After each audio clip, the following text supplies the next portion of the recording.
Hello students, welcome to our channel TR solution academy. আজকে আমরা যেটা ডব্লিউবিএসএসসি গ্রুপ সিডিকে টার্গেট করে যে প্র্যাকটিস সিরিজ শুরু করছিলাম সেটা আমাদের আজকের 5 নাম্বার ক্লাস। ওকে, চলো প্রতিদিন আমরা এই সিরিজে 10টা করে কোশ্চেন সলভ করি। আজকেও আমরা বেস্ট 10টা করে কোশ্চেন আমরা আজকে শুরু করব। ওকে, চলো ফার্স্ট কোশ্চেন দেখো কি বলেছে। একটি লাইব্রেরিয়ান হিসাব করে দেখলেন যে রবিবার গড়ে 510 জন এবং সপ্তাহের অন্যান্য দিন গড়ে 240 জন পাঠক আসেন। যদি একটি মাস রবিবার দিয়ে শুরু হয় এবং মাসটি 30 দিনের হয়, তবে ওই মাসে গড়ে প্রতিদিন কতজন পাঠক এসেছিল। দেখো, একটা 30 দিনের মাস, 30 দিনের মানে 1 থেকে 28 তারিখ অবধি, 28 তারিখ অবধি 4 সপ্তাহ হয়। যদি প্রথম দিন সানডে পড়ে তাহলে 29 তারিখও সানডে পড়বে। 1 তারিখ সানডে, তারপরে 8 তারিখ সানডে, তারপরে 15 তারিখ সানডে, তারপরে হচ্ছে কি 22 তারিখ সানডে, তারপরে হচ্ছে 29 তারিখ সানডে। তাহলে আমাদের 5টা সানডে পড়লো। তাহলে অন্যান্য দিন আদার ডেট কত হবে? আদার ডেট আমার 25 দিন হবে, তাই তো? 30 দিনে যদি মাস হয়, 5 দিন যদি রোববার হয়, তাহলে বাকি 25 দিন অন্যান্য দিন। এইটুকুনি ক্লিয়ার আছে? এইবার আমি একটু অন্যরকম ভাবে বলছি। দেখো, অনেকে এইভাবে করে যে 25 দিন আমার অন্যান্য দিন, গড়ে কতজন করে আসছে? গড়ে 240 জন করে আসছে। তাহলে টোটাল এখান থেকে তোমরা সাম বের করতে পারো কত। আবার 5 দিন গড়ে কত, মানে 5টা রবিবার গড়ে কত? 510 জন করে আসছে। তাহলে এখান থেকে টোটাল সাম বের করতে পারো। এই দুটো সামকে যোগ করে দিলা, সামটা যোগ করে 30 দিয়ে ভাগ করে দিলে তোমাদের অ্যান্সার চলে আসবে। কিন্তু এইভাবে আমি করছি না, একটু শর্টকাটে বলার চেষ্টা করছি, বুঝবে? হ্যাঁ, 25 দিনে গড়ে আমার 240 জন করে এসেছে, 5 দিনে গড়ে আমার 510 জন করে এসেছে। তাহলে আমাকে 30 দিনে গড়ে কতজন করে এসেছে আমাকে বের করতে হবে। এটা আমি একটু ক্লিয়ার করে দিচ্ছি, ঠিক আছে? আচ্ছা, তোমাদের কি অ্যান্সার আসলো সেটা কিন্তু অবশ্যই কমেন্টে জানাবে। আচ্ছা, এর মধ্যে ছোট কোনটা? 240। তাহলে 240কে আমি এখানে লিখে দিচ্ছি টোটাল গড়। বড়টাকে দিয়েও করতে পারো, বড়টাকে দিয়ে করতে হলে মাইনাস হবে, মাইনাস তুলনামূলকভাবে কঠিন, এই জন্য আমি ছোটটাকে দিয়ে করছি যাতে প্লাস করতে হয়। ওকে, আচ্ছা 25 দিনে গড়ে 240 জন আছে, আমি এই জন্য গড় 240ই লিখলাম। এইবার কথা, 5 দিনও যদি গড়ে 240 করেই আসতো তাহলে গড়ে কোনো চেঞ্জ হতো না, কিন্তু 5 দিন গড়ে 510 করে এসেছে। তাহলে কত এক্সট্রা এসেছে গড়ে? 510 থেকে 240 মাইনাস করবো, তাহলে 0, 7 আর 4 11, 7, এটা কত? 2, 270। এক্সট্রা আমার 270 জন করে এসেছে গড়ে, 5 দিনের গড়ে 270 করে এসেছে। তাহলে ওই 5টা রবিবারে মিলে টোটাল কতজন বেশি এসেছে? 270 গুণ 5, 0, 5 7 35, 3, 5 2 10, 11 12 13, 1350 জন এক্সট্রা এসেছে। এই যে 1350 জন এক্সট্রা এসেছে, সেটা যদি সবার মধ্যে ইকুয়ালি ভাগ করে দিই তাহলেই আমি গড় পেয়ে যাব। তাহলে 30 জনের গড় 240 তো ছিলই, তার সাথে এই 1350টা 30 জনের মধ্যে ইকুয়ালি ভাগ হবে। তাহলে পেয়ে গেলাম আমি পুরো মাসে গড়ে কতজন করে এসেছিল। একটু কাটাকাটি করব, 0 0, 3 দিয়ে 3 4 12, 3 5 15, 45, 240 আর 45 যোগ করলে 285 হয়। তাহলে সঠিক উত্তর কোনটা? ডি অপশনটা কারেক্ট অ্যান্সার, যে ওই মাসে গড়ে 285 জন করে আমার পাঠক বা স্টুডেন্ট আর কি পড়তে এসেছিল। ঠিক আছে, চলো, যদি এটা বুঝতে প্রবলেম হয় আমাকে কমেন্ট করো, আমি নেক্সট দিন অ্যাভারেজের আরো কয়েকটা কোশ্চেন নিয়ে তোমাদের বুঝিয়ে দেবো আর কি। ঠিক আছে, চলো নেক্সট।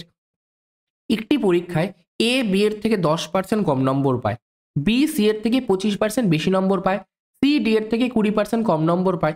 যদি এ 500-র মধ্যে 360 পায়, তবে ডি কত নম্বর পেয়েছিল? দেখো, এ বি এর সাথে রিলেটেড, বি সি এর সাথে রিলেটেড, সি ডি এর সাথে রিলেটেড, ডি কারোর সাথে রিলেটেড না, তাহলে ডি হচ্ছে স্বাধীন। তাহলে ডি এর মানটা আমি ধরে নেবো কত? 100 ইউনিট। তাহলে ডি যদি 100 ইউনিট পায়, সি বলেছে ডি এর থেকে 20% কম নম্বর পায়, 100 থেকে 20% কম মানে 180%, তাহলে সি পেয়েছে 180% মানে 80। এবার বি সি এর সাথে রিলেটেড, কি বলেছে? বি সি এর থেকে 25% বেশি পায়, তাহলে বি কত পাবে? সি এর থেকে 25% বেশি, তাহলে সি এর 125% পাবে, 80 এর 125% কত হবে? 25 দিয়ে 5, 25 দিয়ে 4, 4 20 80, 5 20 কত? 100। তাহলে বিও পেলো 100। এবার এ, এ বি এর থেকে 10% কম পেয়েছে, 100 থেকে 10% কম মানে 190%, মানে 90 পেয়েছে। এটা খুব তাড়াতাড়ি হয়ে যায়, ঠিক আছে? যেহেতু আমরা ভেঙে ভেঙে করলাম ওই জন্য, না হলে ডিরেক্ট হয়ে যায়। 100-র 20% মানে 80, 80 থেকে 25% বেড়েছে মানে আবার 100, 100 থেকে 10% মানে 90। ওকে, এইবার কি বলেছে? এ 500-র মধ্যে 360 পেয়েছে, ঠিক আছে? এখান থেকে দেখো, এ 90 ইউনিট নাম্বার পেয়েছে, এই যে 90 ইউনিট এর ভ্যালুই তো 360, তাহলে একের ভ্যালু কত? 360/90, তাহলে 4 নং 36, 4। আমাকে বলেছে ডি কত নাম্বার পেয়েছে, ডি এই যে 100 ইউনিট নাম্বার পেয়েছে, একের ভ্যালু যদি 4 হয় তাহলে 100-র ভ্যালু কত? 400। তাহলে ডি আমার ডি এটা হচ্ছে আমার 400 নাম্বার পেয়েছে। কিন্তু কোশ্চেন আমাকে দেখো, অপশানে দেখো সবকটা আমাকে পার্সেন্টেজে বলেছে, তাহলে পার্সেন্টেজে বের করতে হবে। কততে পরীক্ষা ছিল? এই দেখো 500-র মধ্যে পরীক্ষা হয়েছিল, 500-র মধ্যে 360 পেয়েছে, তাহলে ডিও 500-র মধ্যেই 400 পাবে। তাহলে কত শতাংশ? 400 পেয়েছে, ফুল মার্কস 500-র মধ্যে, শতকরা কত ইন্টু 100%। 100 দিয়ে কাটলে এটা 5, 5 দিয়ে কাটলে 5 এটা 40, 80% নম্বর পেয়েছে ডি, মানে এ অপশানটা কারেক্ট অ্যান্সার। ঠিক আছে, চলো নেক্সট কোশ্চেন। কোন ক্ষুদ্রতম সংখ্যাকে 20, 25, 35, 40 দ্বারা ভাগ করলে যথাক্রমে 14, 19, 29, 29, 34 ভাগশেষ থাকবে? আচ্ছা, যখন এরকম কোশ্চেন আসবে যে একটাকে দিয়ে ভাগ করলে একটা ভাগশেষ থাকছে, অন্যটাকে দিয়ে ভাগ করলে অন্য একটা ভাগশেষ থাকছে, আরেকটাকে দিয়ে ভাগ করলে আরেকটা ভাগশেষ থাকছে, মানে সবকটা ভাগশেষ আলাদা আলাদা, তখন তোমার সবার আগে দেখতে হবে যাকে দিয়ে ভাগ করছি আর ভাগশেষের মধ্যে ডিফারেন্স কত। 20 দিয়ে ভাগ করলে আমার 14 ভাগশেষ থাকছে, তাহলে ডিফারেন্স 6। 25 দিয়ে ভাগ করলে আমার 19 ভাগশেষ থাকছে, ডিফারেন্স আমার 6। 35 দিয়ে ভাগ করলে আমার 29 ভাগশেষ থাকছে, ডিফারেন্স 6। আবার 40 দিয়ে ভাগ করলে আমার 34 ভাগশেষ থাকছে, ডিফারেন্স 6। তাহলে ডিফারেন্স যখন আমি সেম পেয়ে গেলাম, এবার আমি এটার কথা পরে বলছি। সবার আগে বলো ক্ষুদ্রতম কোন সংখ্যাটা 20, 25, 35, 40 দ্বারা বিভাজ্য। ঠিক আছে, ফার্স্টে তাহলে এদের লসগু করবো। 20, 25, 35 আর 40 কত দিয়ে করি? 5 দিয়ে। 4 5 20, 5 5 25, 5 7 35, 5 8 40। এবার কত দিয়ে? 4 দিয়ে। 4 1 4, 5 7, 4 2 8, 5 2 10, 10-এর সাথে 7 করলে 70, আর এটা 4 5 কত? 20, তাহলে 7 2 14, 1400। তাহলে কারেক্ট অ্যান্সার আমাদের এলসিএম হয়ে গেল কত? 1400। 1400 কিন্তু অ্যান্সার হবে না, কেউ আবার 2 নম্বর অপশন টিক করে দিও না। 1400, 1400 সংখ্যাটা 20 দ্বারাও বিভাজ্য, 25 দ্বারাও বিভাজ্য, 35 দ্বারাও বিভাজ্য, 40 দ্বারাও বিভাজ্য। এইবার দেখো, যখন আমরা বলি যে 20 দিয়ে ভাগ করলে এমন একটা সংখ্যা বের করো যেটায় ভাগশেষ 4 আসে ধরো, তখন আমরা কি করে দিই? ওই সংখ্যাটা যেটা বেরোয় তার সাথে 4 আমরা যোগ করে দিই।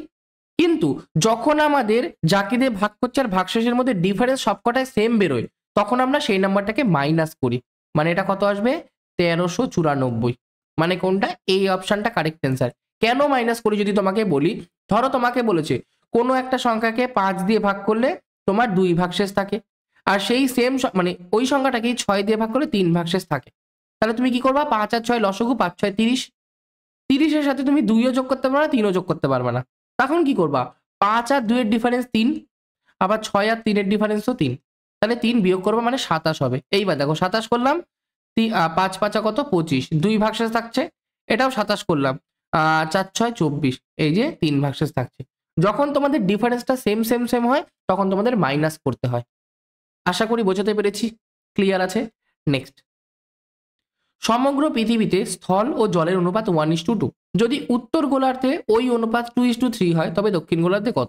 দেখো এটা আমাদের ধরো পৃথিবী, ঠিক আছে, মাঝখান থেকে ওপরটা হচ্ছে উত্তর গোলার্ধ নর্থ আর নিচেরটা সাউথ। এইবার বলো নর্থে টোটাল যা এলিমেন্ট থাকবে সেই পরিমাণটাই সাউথে থাকবে।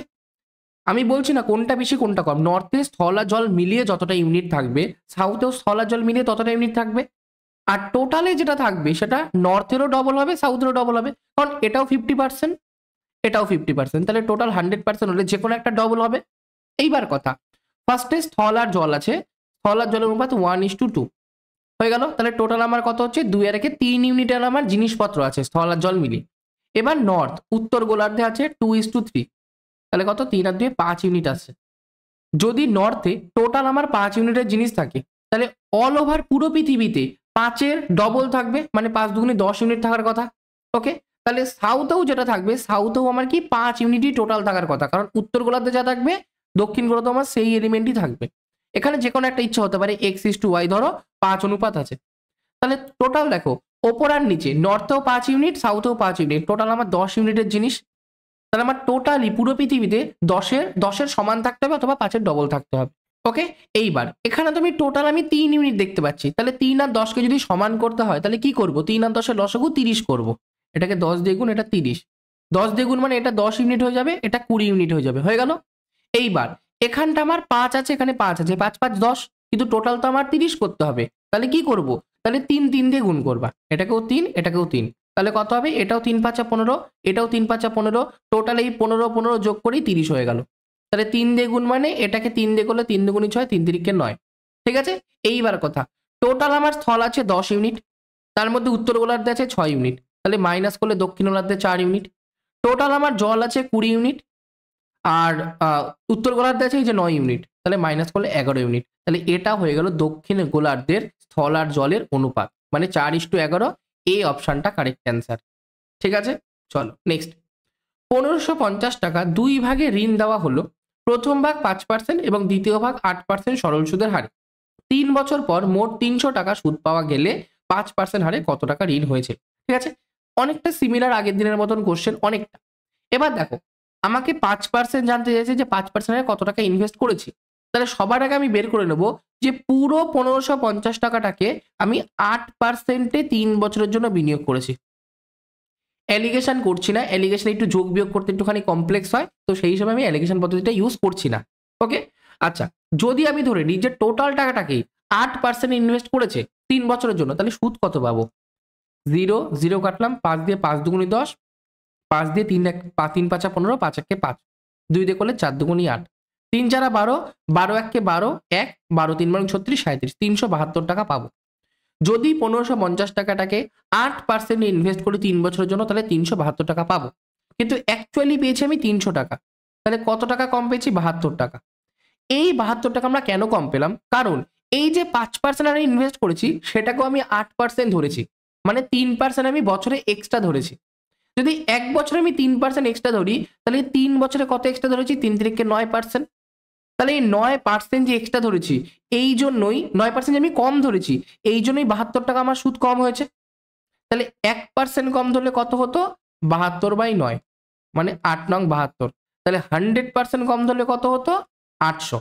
তাহলে 100% মানে 800 টাকা আমি কম ধরেছিলাম। ঠিক আছে, তার মানে 800 টাকা কম ধরেছিলাম 5% হিসাবে, তাহলে কত টাকা ঋণ দিয়েছিলাম? 800 টাকা। এই অপশনটা কারেক্ট অ্যান্সার। ক্লিয়ার? বুঝতে পেরেছো? চলো নেক্সট। 5 বছর আগে স্বামী ও স্ত্রীর গড় বয়স ছিল 23 বছর। বর্তমানে স্বামী, স্ত্রী এবং তাদের সন্তানের গড় বয়স 20 বছর। তাহলে সন্তানের বর্তমান বয়স কত? দেখো, 5 বছর আগে স্বামী আর স্ত্রী মানে দুজন মেম্বার ছিল, দুজন মেম্বারের গড় ছিল 23 বছর। এটা 5 বছর আগে। তাহলে প্রেজেন্টে কত হবে? প্রেজেন্টেও দুজনের বয়সই 5 5 বাড়বে, তাহলে গড়ে আমার 5 বছর বাড়বে, মানে 28 বছর হবে। তাহলে এখন এখন স্বামী আর স্ত্রী দুজনের গড় বয়স 28 বছর, আর স্বামী, স্ত্রী আর সন্তান তিনজনের গড় বয়স 20 বছর। তাহলে গড় আমার কত কমেছে? 8 কমেছে। তিনজনের মধ্যে গড়ে 8 করে কমেছে, তাহলে সমষ্টিতে 3 8 24 কমবে। কেন 24 কমেছে? কারণ যে পুত্র আছে সে 24 বছর কম নিয়ে এসেছে। তাহলে পুত্রের বয়স কত? আগে ছিল 28, তার থেকে 24 মাইনাস করলাম, মানে 4। ডি অপশনটা কারেক্ট অ্যান্সার। ঠিক আছে, চলো নেক্সট কোশ্চেন। একটি সংখ্যার 75% সাথে 75 যোগ করলে সংখ্যাটি নিজেই পাওয়া যায়, বা সংখ্যাটি নিজেই হয় আর কি। তাহলে সংখ্যাটি কত? দেখো, একটা সংখ্যার 75% আছে, তার সাথে আমি 75 একটা নাম্বার যোগ করলাম, তাহলে সেই সংখ্যাটাই পাবো, মানে 100% পাবো। এইবার আমার কথা, একটা সংখ্যার 75%-এর সাথে কত পার্সেন্ট যোগ করলে আমি 100% পাবো? তোমরা বলবা 25% যোগ করলে, কারণ 75 আর 25ই তো 100% হয়। তাহলে 75%-এর সাথে সেই সংখ্যার 25% যোগ করলে 100% পাবো। আর আমাকে কোশ্চেন বলেছে 75 যোগ করলে, তাহলে ওই সংখ্যাটার 25% যে, এর ভ্যালুই 75। তাহলে 1%-এর ভ্যালু কত? 75/25, কাটাকাটি করলে 3 হয়। তাহলে সংখ্যাটা কত? 100%। 100% মানে 1%-এর ভ্যালু 3 হলে 100%-এর ভ্যালু 300, মানে কোনটা? ডি অপশনটা কারেক্ট অ্যান্সার। চলো নেক্সট। দুটি সংখ্যার অনুপাত 3:5, দুটো সংখ্যা আছে 3:5। প্রতিটির সাথে 10, যদি প্রতিটির সাথে 10 যোগ করা হয় তবে অনুপাত 5:7 হয়। হয়ে গেল। তাহলে সংখ্যা দুটির সমষ্টি কত? আচ্ছা, ফার্স্টে ছিল 3 আর 5, এখন হচ্ছে 5 আর 7। দেখো, 3 থেকে 5 হয়েছে, 2 যোগ করেছি, 5 থেকে 7 হয়েছে, 2 যোগ করেছি, আর অ্যাকচুয়ালি বলেছে 10 যোগ করেছি। তাহলে এই যে 2 ইউনিট, এর ভ্যালু 10 আমরা বলতে পারি? পারি। 1 এর ভ্যালু 5 আমরা বলতে পারি? পারি। 2 এর ভ্যালু 10, তাহলে 1 এর ভ্যালু 10/2 5। এবার বলেছে সংখ্যা দুটির সমষ্টি। ফার্স্টে ছিল একটা সংখ্যা 3 ইউনিট, একটা সংখ্যা ছিল 5 ইউনিট, তাহলে দুটো মিলে কত হচ্ছে? 5 আর 3 8 ইউনিট। 8 ইউনিটের ভ্যালু কত? 1 এর ভ্যালু 5 হলে 8 এর ভ্যালু 5 আর 40 ইউনিট, মানে কোনটা? বি অপশনটা কারেক্ট অ্যান্সার। ঠিক আছে, নেক্সট। বার্ষিক সরল সুদের হার কত হলে কোনো আসল 15 বছরে সুদে আসলে 4 গুণ হবে? আচ্ছা, একটা টাকা সুদে আসলে 4 গুণ মানে 100 টাকাটাকে আমি যদি ইনভেস্ট করি সেটা 400 টাকা হচ্ছে, মানে 4 গুণ। তাহলে আমি সুদ কত পাচ্ছি? 300 টাকা। 100 টাকার মধ্যে 300 টাকা মানে 300%। যত গুণ হয়, মনে করবে যত গুণ হয় তার থেকে 1 গুণ আমি মানে 1 গুণ কম আমাদের ইন্টারেস্ট হয়। 4 গুণ হয়েছে তাহলে 3 গুণ সুদ হবে। 3 গুণ সুদ মানে 300% সুদ। ধরো তোমাকে বলেছে 15 গুণ হয়েছে, তাহলে 14 গুণ মানে 1400% সুদ হবে। ওকে? তাহলে আমি 15 বছরে 300% সুদ পাচ্ছি। তাহলে বছরে কত করে পাবো? 300/15%। তাহলে 15 দিয়ে কাটলে 15 দুগুণে 30, 20% আমার বার্ষিক সুদের হার। মানে কোনটা? বি অপশনটা সঠিক উত্তর। ওকে? নেক্সট, দুটি সংখ্যা লসাগু, তাদের গসাগুর 12 গুণ। লসাগু ও গসাগুর সমষ্টি 403। যদি একটি সংখ্যা 93 হয় তবে অপর সংখ্যাটি কত? আচ্ছা, যদি গসাগুকে আমি জি ধরছি তাহলে লসাগু কত হবে? গসাগুর 12 গুণ, তাহলে 12G হলো। এবার বলেছে লসাগু আর গসাগুর সমষ্টি, মানে লসাগু মানে 12G আর গসাগু মানে শুধু জি, এদের যোগফল 403। 12 আর 1 যোগ করলে 13G সমান সমান 403। তাহলে জি সমান সমান 403/13। 3 13 39, 13 13 একে 13, তাহলে জিসিডি পেয়ে গেলাম 31। জিসিডি 31 আর লসাগু এলসিএম কত? 12 গুণ 31 হয়ে গেল। এইবার একটি সংখ্যা 1 নাম্বার ইকুয়াল টু 93, তাহলে আদার নাম্বার কত? অন্য সংখ্যা সমান সমান আমরা জানি লসাগু মানে 12 গুণ 31 গুণ আমার গসাগু মানে 31 বাই আমার একটি সংখ্যা 93। 31 দিয়ে করলে এটাকে 3, 3 দিয়ে করলে 3 4 12, তাহলে 4 গুণ 31, 4 গুণ 31 কত হয়? 4 একে 4, 3 4 12, 124 আমার অন্য সংখ্যাটা, মানে বি অপশনটা কারেক্ট অ্যান্সার। ক্লিয়ার? আশা করি কারোর কোনো ডাউট নেই। যদি কোনো ডাউট থাকে কোনো কোশ্চেন নিয়ে, সিম্পল ভাবে তোমরা কোশ্চেন নাম্বারটাকে মেনশন করে আমাকে একটা কমেন্ট করে দিও। নেক্সট ক্লাসে আমি সেরকম রিলেটেড আরেকটা কোশ্চেনে তোমাদের ডিসকাস করে দেবো। ঠিক আছে? ক্লাসটা ভালো লাগলে ক্লাসটাকে লাইক করবে। চ্যানেলে যদি প্রথমবার থাকো চ্যানেলটাকে একবার সাবস্ক্রাইব করে দেবে। ওকে, থ্যাংক ইউ, বাই।